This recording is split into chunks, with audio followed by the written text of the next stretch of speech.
pertolongan kami datang dari Engkau. Allah yang kami sembah dalam nama Tuhan Yesus Kristus. Untuk itu kami serahkan semuanya dalam tangan-Mu ya Tuhan. Kuasai kami dengan kuasa Roh-Mu Tuhan.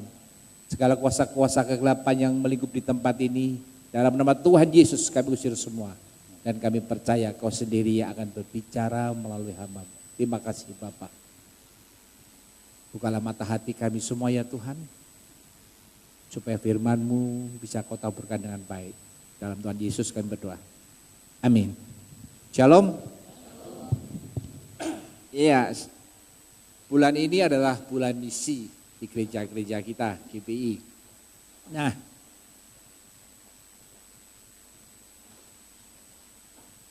pada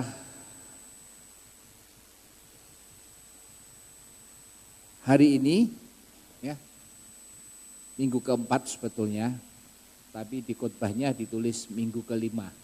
Khotbah minggu kelima, nggak ada minggu kelima Oktober ya. Nah, sebetulnya saya sudah siapkan flash disk lain pada umumnya sama dengan ini, tapi ada beberapa tambahan yang memudahkan untuk kita mengerti. Tapi tadi saya buka di GPI Victoria Park sana, ternyata kena virus, sampai di sini nggak bisa dibuka. Oke, nggak apa-apa. Jadi kita kembali ke PowerPoint yang sudah disiapkan oleh Departemen Misi. Nah, judul daripada khotbah hari ini adalah inilah waktunya. This is the time. Satu ayat saja yang diberikan kepada kita untuk kita renungkan, yaitu dari Yohanes 4 ayat 35. Yohanes 4 ayat 35. Kita akan baca bersama-sama. Yohanes 4 ayat 35. Bukankah kamu mengatakan 4 bulan lagi tibalah musim menuai, tapi aku berkata kepadamu, lihatlah sekelilingmu dan pandanglah ladang-ladang yang sudah menguning dan matang untuk dituai. Nah, Bapak Ibu Saudara sekalian,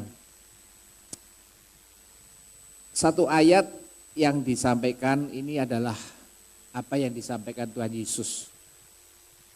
Jadi Alkitab mencatat ini adalah berita yang disampaikan Tuhan Yesus untuk memberitakan Injil yang mendasari misi-misi kita. Nah, tadinya udah saya siapkan peta untuk supaya kita mengerti. Ya, kalau kita baca Yohanes 4 ini dari awal sampai ayat 40 itu menceritakan perjalanan Tuhan Yesus dari dari Yudea menuju ke Galilea. Nah, biasanya orang-orang menuju ke Galilea dari Yudea itu mengikuti pinggir danau. Ya, pinggir danau sehingga memudahkan mereka sampai ke Galilea. Tetapi Tuhan Yesus kali ini tidak melalui rute yang sama seperti layaknya dijalani oleh orang-orang pada saat itu. Dia belok ke kiri sedikit, mampir di Samaria. Nah, di Samaria situ ada kota Sikam. Nah, di kota itulah perjumpaannya dengan yang sangat terkenal itu dengan wanita Samaria. Melalui wanita Samaria ini akhirnya banyak orang dimenangkan. Nah, itu adalah apa yang dicatat di Yohanes 4 ayat 1 sampai 40. Nah, kalau kita baca ayat ini, mungkin para murid sedang berbicara tentang tuaian yang akan datang. Atau mungkin itu telah menjadi pepatah umum. Terus diklik ini ada ini. Ayat lagi, terus diklik lagi, ya.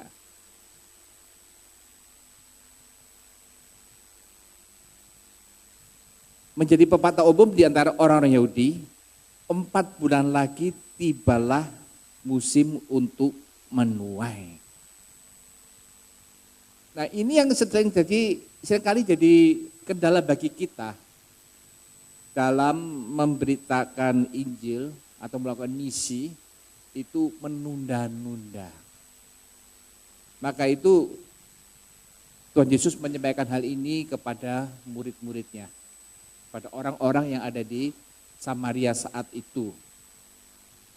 Nah, bagaimana juga, terus diklik, Tuhan Yesus lagi menggunakan fakta tentang Tuhan ini untuk mengajar suatu pelajaran rohani.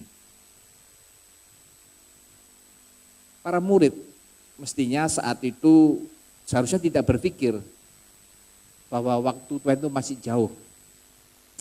Mereka tidak seharusnya berpikir bahwa pekerjaan Allah dapat dilakukan nanti. Mereka harus menyadari bahwa ladang-ladang itu sudah menguning dan siap untuk dituai.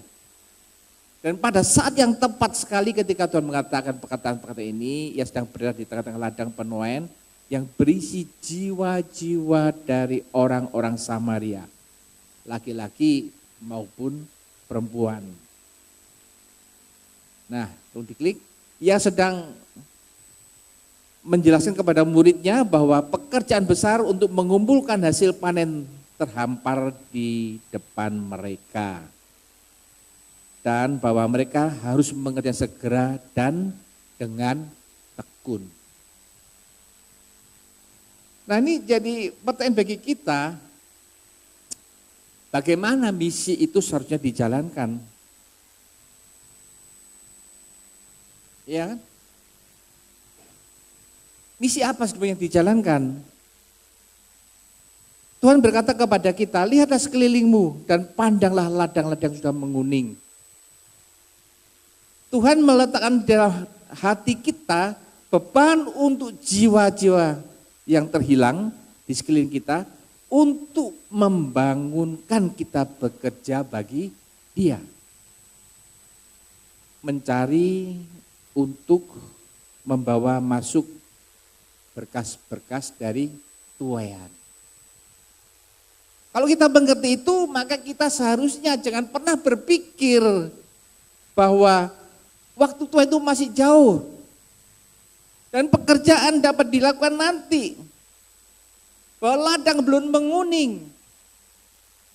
Padahal kenyataannya saat ini kalau kita lihat apa yang terjadi di sekeliling kita, ladang itu sudah menguning.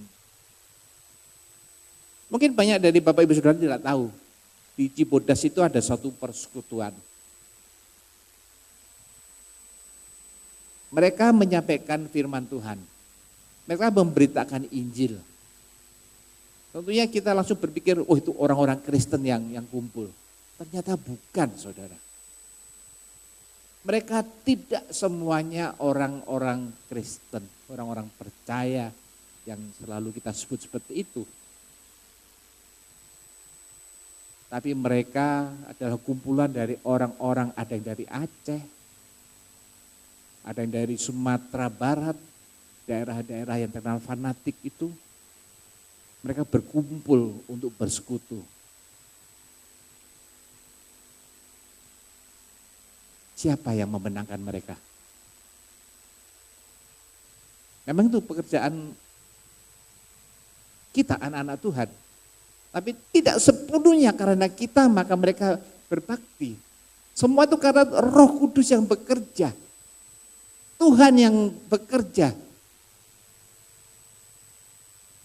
Salah satu dari mereka, saya sebutkan namanya, mengatakan misi mereka adalah untuk memenangkan 60% daripada orang Muslim. Itu yang sedang terjadi di daerah Tangerang sana, daerah Cibodas. Nah, bagaimana dengan kita? Apa kita masih berpikir bahwa ladang ini belum menguning? Kalau kita mengerti itu, seharusnya kita berpikir bahwa inilah waktunya penuaian. Bahwa inilah pekerjaan yang besar, terhampar di depan mata kita. Bahwa ladang sudah menguning, siap untuk dituai.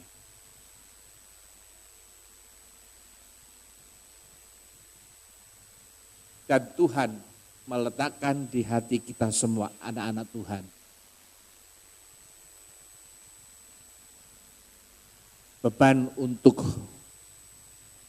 jiwa-jiwa yang terhilang di sekeliling kita. Membangunkan kita untuk bekerja dengan tekun, mencari dan membawa berkas-berkas tuaian. Nanti di rumah coba saudara baca Yohanes 4 ini. Kalau saudara baca lebih teliti, saudara akan mengerti apa yang dimaksud itu. Tolong satu ayat, 1 Petrus 2 ayat 9, tidak ada di situ. 1 Petrus 2 ayat 9. Saya akan coba membawa kita semua berpikir mengapa kita harus misi dan bagaimana. 1 Petrus 2 ayat 9. Tetapi kamulah bangsa yang terpilih, imamat yang rajani, bangsa yang kudus, umat kepunyaan Allah sendiri, supaya kamu memberitakan perbuatan-perbuatan yang besar dari Dia yang telah memanggil kamu keluar dari kegelapan kepada terangnya yang ajaib. Nah, sebetulnya apa sih yang jadi tujuan kita untuk bermisi itu?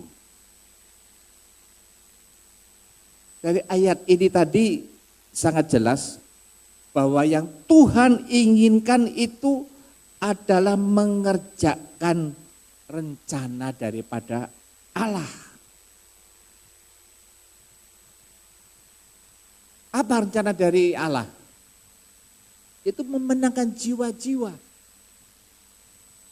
Melepaskan orang-orang berdosa dari segala masalah yang dihadapinya.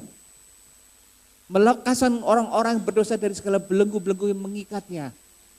Melepaskan segala orang berdosa dari genggaman iblis.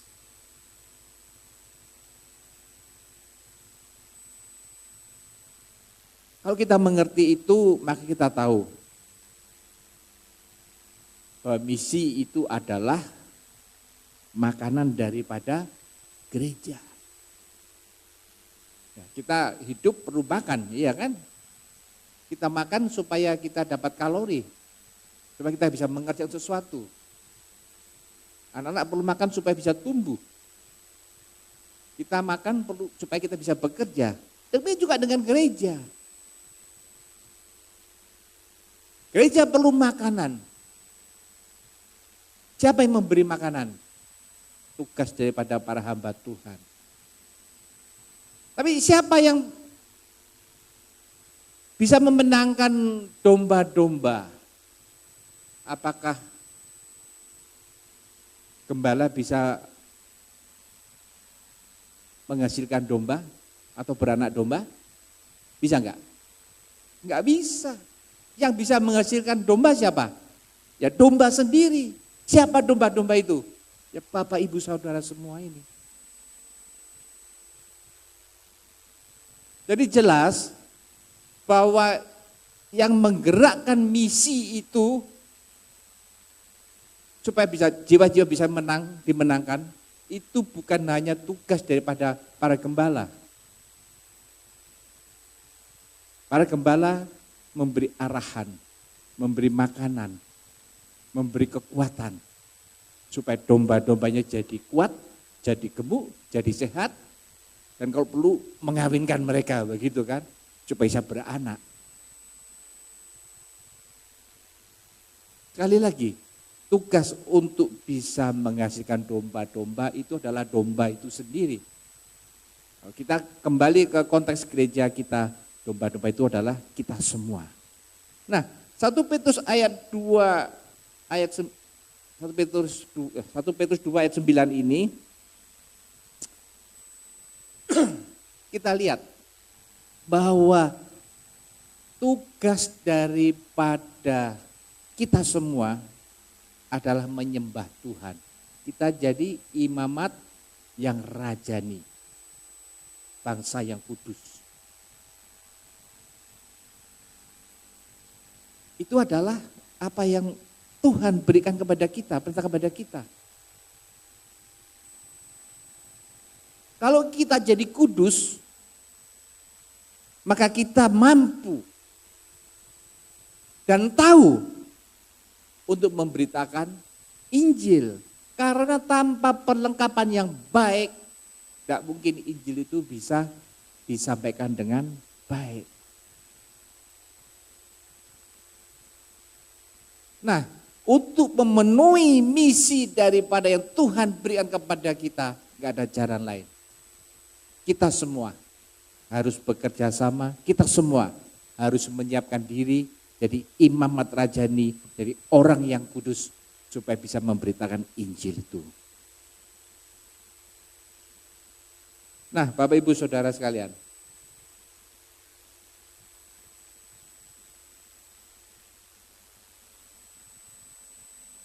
firman Tuhan yang diperintahkan kepada kita untuk kita renungkan saat ini adalah kita menjadi penuai. Menjadi penuai pada akhir zaman ini.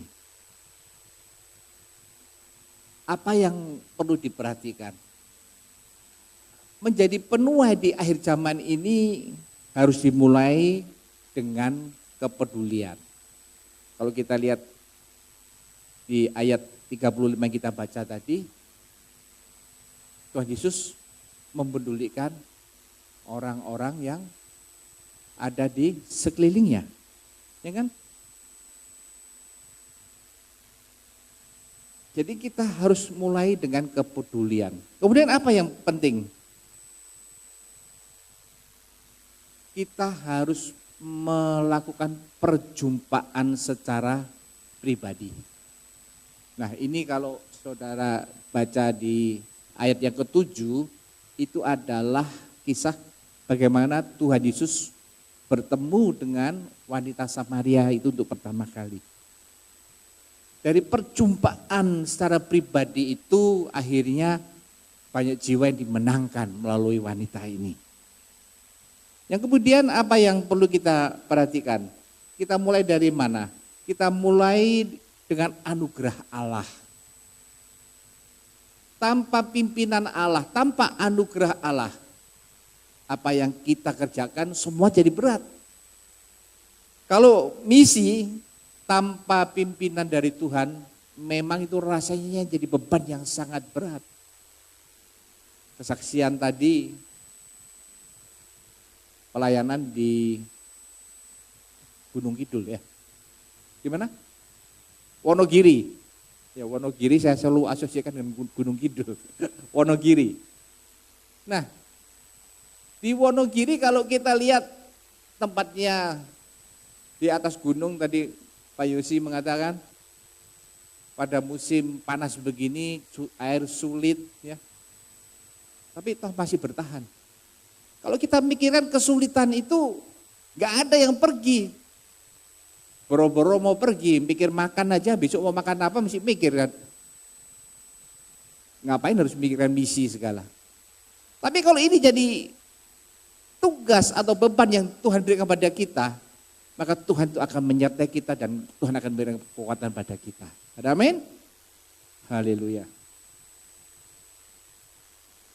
Nah, semua itu bisa timbul, bisa ada kalau kita terbeban untuk jiwa-jiwa yang terhilang. Itu yang Tuhan inginkan bagi kita semua. Nah, berikutnya apa yang kita harus perhatikan? Apapun yang kita sampaikan kepada orang-orang, itu harus datang dari Tuhan. Jadi kita harus memulai segala sesuatu dalam misi itu dengan mengatakan perbuatan-perbuatan Allah yang ajaib itu. Artinya kita memberitakan Injil. Dari beberapa kesaksian dari saudara-saudara kita yang muslim yang di Cibodas itu. Mereka merasakan sendiri bagaimana Tuhan bekerja dalam diri mereka. maka itu mereka bisa dimenangkan. Karena Roh Kudus yang bekerja. Saya ambil contoh salah satu ya, ada seorang ibu dari Aceh. Kenapa dia akhirnya sekarang mengikut Kristus? Karena dia sakit kanker tadinya. Sudah putus asa, dia sudah mau bunuh diri. Ketika dia sudah mau memikirkan mengambil jalan pendek atau bunuh diri, dia dengar suara Tuhan itu, datanglah kepadaku. Dia cari, siapa yang bicara nih, gak ada. Sekali lagi ketika dia berdoa, datanglah kepadaku. Nah, singkat cerita kemudian dia tahu bahwa yang berbicara itu adalah Tuhan Yesus. Ketika dia mulai menyembah Tuhan, maka kesembuhan itu terjadi. Maka itu sekarang dia begitu gigih, jadi ikut tim yang ada di Cibodas itu untuk memenangkan jiwa-jiwa bagi Kristus. Nah, kapan itu kita lakukan Bapak Ibu Saudara? Waktunya itu adalah sekarang. Sekarang, ketika kita masih mempunyai kesempatan. Nah, waktu apakah yang dimaksud Tuhan dalam pengajaran rohani ini? Yang pertama, inilah waktunya untuk mengumpulkan tuaian. Ya, jadi inilah waktunya untuk mengumpulkan tuaian. Jangan menunggu 4 bulan untuk menuai. Pandanglah ladang-ladang sudah menguning dan matang untuk dituai. Terus diklik, sudah ada itu. Beberapa dari kita mungkin berpikir, saya akan menunggu sampai tahun depan, ini adalah saatnya. Kita membawa masuk banyak orang. Jangan tunggu, waktunya sekarang. Kalau Anda berpikir bahwa kita bisa menunggu, itu salah saudara.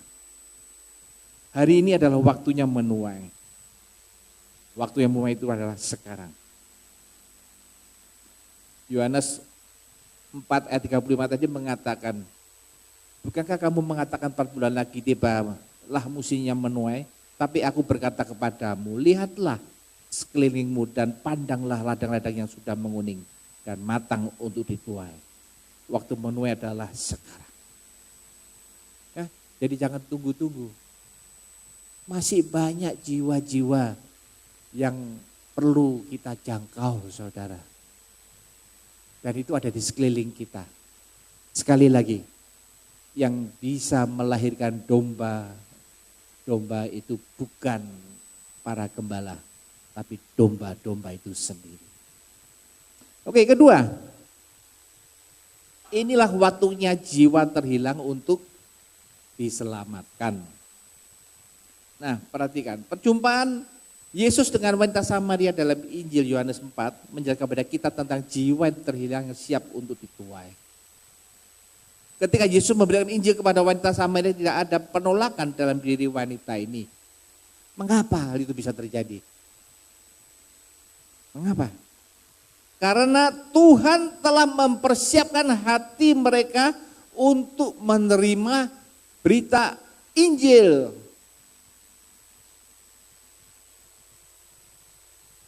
Inilah yang jadi pegangan bagi kita semua. Dalam ayat 38, itu bukan 34 ya, ini Pak Yosi ini dikirim ke seluruh Indonesia, ayatnya salah ini.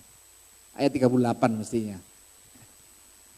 Dalam ayat 38, ya Yohanes 4 ayat 38, Yesus berkata bahwa kita diutus untuk menuai apa yang tidak kita usahakan. Ini dalam kaitannya Tuhan Yesus mengatakan ada yang menabur, ada yang menuai.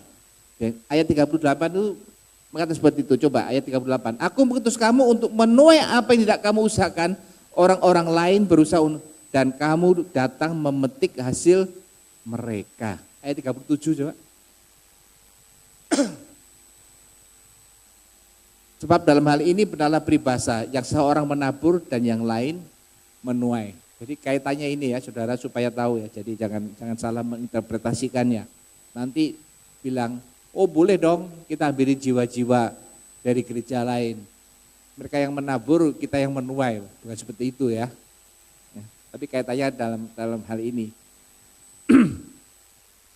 Ya, jadi orang baru saja kita datang untuk memetik hasil usaha mereka.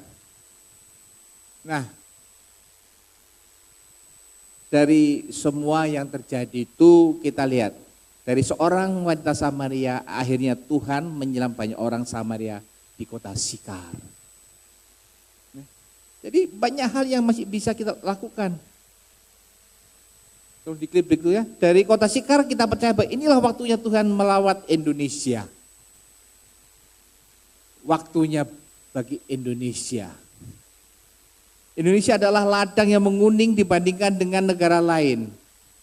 Di negeri ini kita dapat mengadakan ibadah di mana saja. Di hotel, di mall, di restoran, di ruko, di tempat umum, bahkan di tempat lain yang kita kehendaki. Ya. Kita ini sungguh bahagia tinggal di bumi Indonesia ini.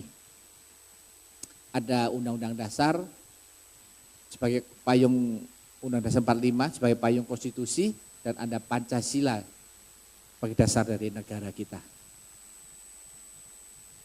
Jadi kita bisa memberitakan Injil dengan bebas.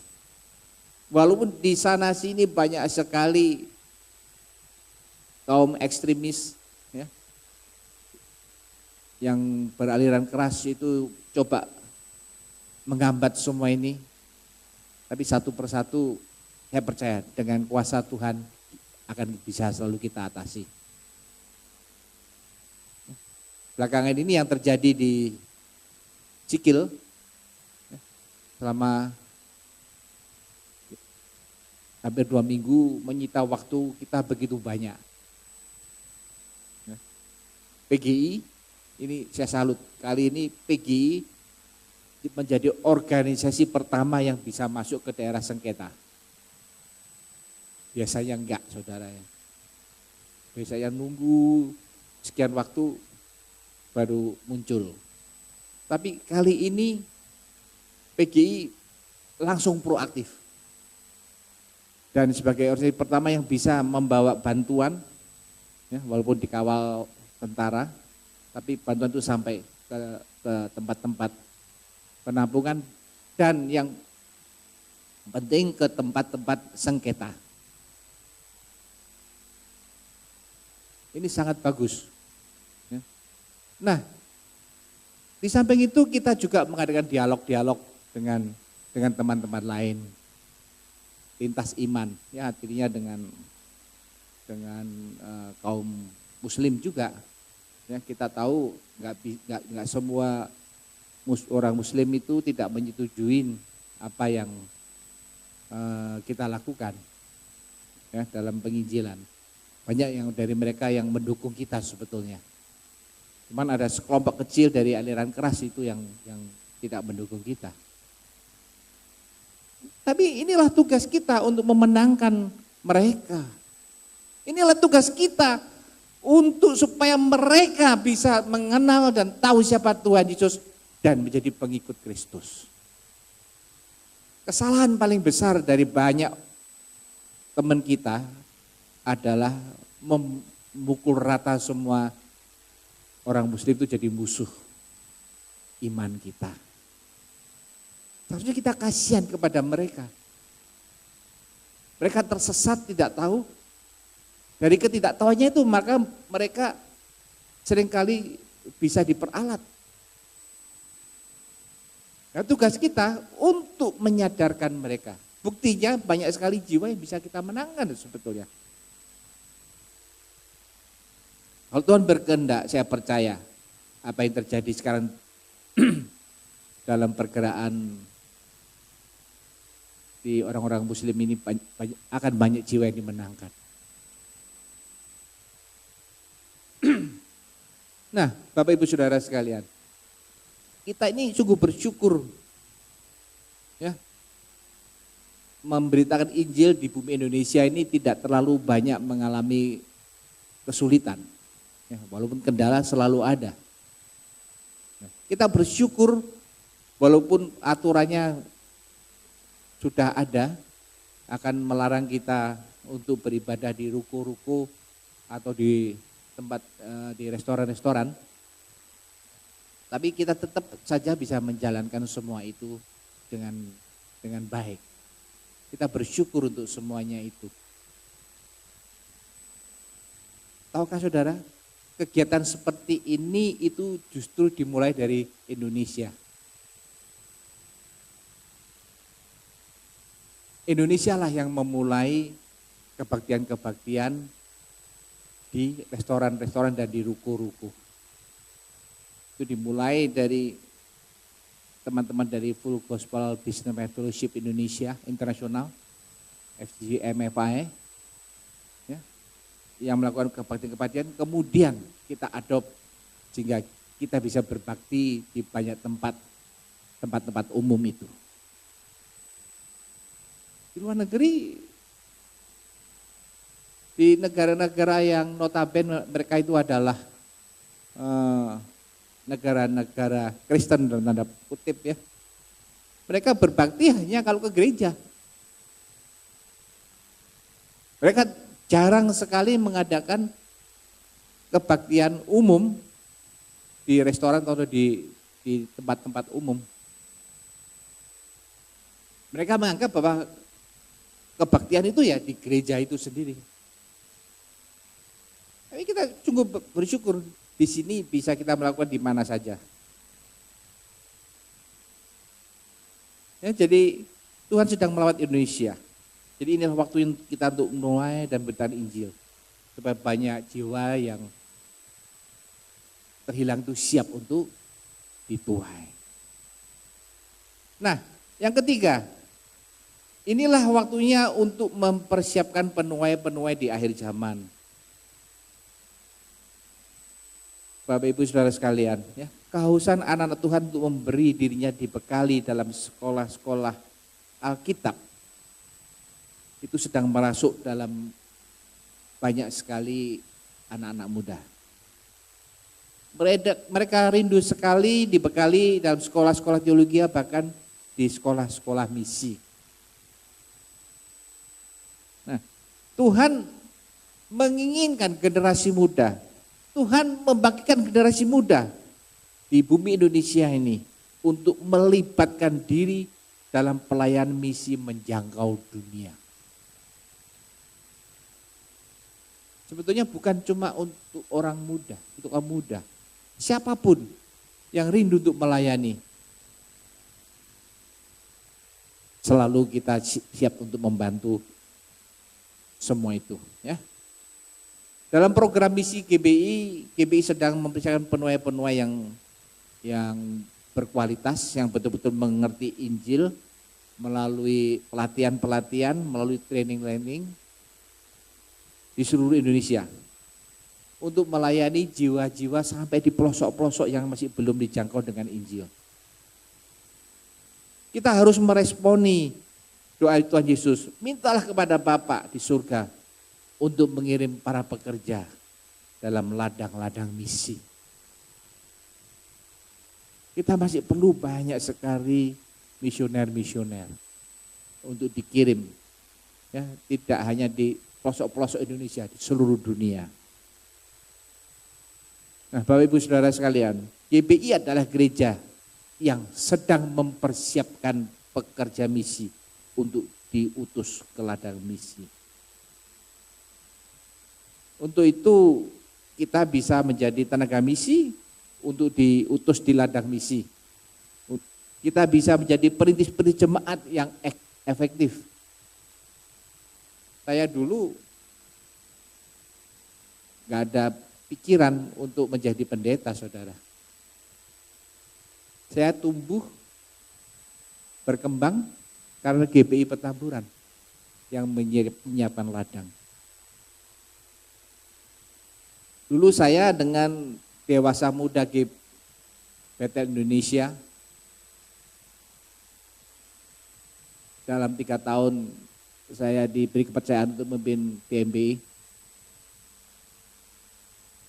Kita memberitakan Injil kemana-mana masuk ke Lampung sampai pelosok-pelosok, ke Purwokerto sampai ke pelosok-pelosok, Pantura boleh dari Cirebon terus sampai ke Tegal. Kita masuk ke desa-desa, kita masuk ke lereng Merbabu, kita beritakan Injil. Dan dari sanalah saya tumbuh.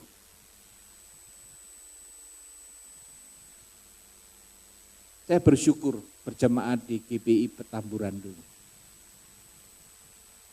Bagaimana dengan saudara semua? Seharusnya GBI Petamburan sudah menjadi pusat misioner yang dahsyat. Karena kita mempunyai wadah yang begitu akomodatif, mempersiapkan semuanya itu. Saya masih ingat Pak Mesa almarhum. Dia yang selalu memotivasi saya. Dia yang membawa saya ke berbagai macam organisasi. Dia tahu saya aktif dalam macam-macam organisasi, dia bawa. Ini kelebihan Pak Mesa ini.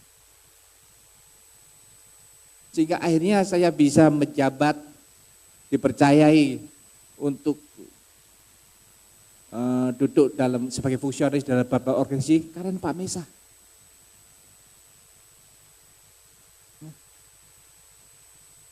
Pak Mesa dipanggil Tuhan secara luar biasa untuk membina. Dan banyak sekali teman-teman kita sebetulnya jebolan daripada GBI Petamburan ini yang berhasil dalam pelayanan. Maka itu Bapak Ibu Saudara sekalian, ya, jadilah misioner-misioner yang siap untuk merintis jemaat-jemaat yang efektif.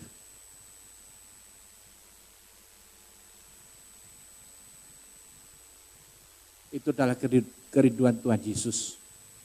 Itu adalah kerinduan GBI Petamburan. Itu adalah misi yang Tuhan Yesus berikan kepada kita semua.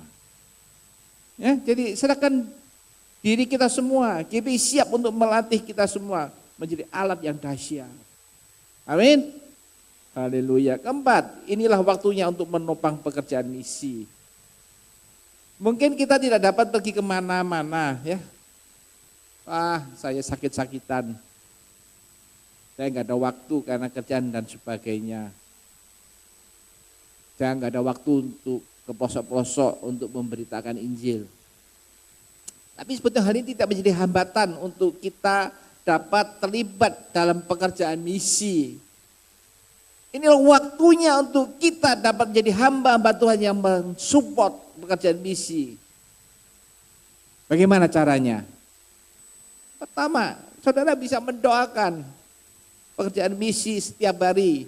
Tadi Pak Yosi mengatakan jangan cuma doa begitu ya. Bantu dengan dana.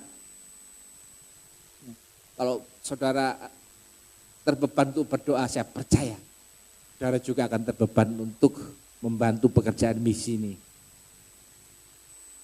Kita bisa membantu, mendukung dengan dana-dana bagi proyek misi yang sedang dikembangkan dan dijalankan. Kita dapat membiayai, mentraining atau melatih atau mendidik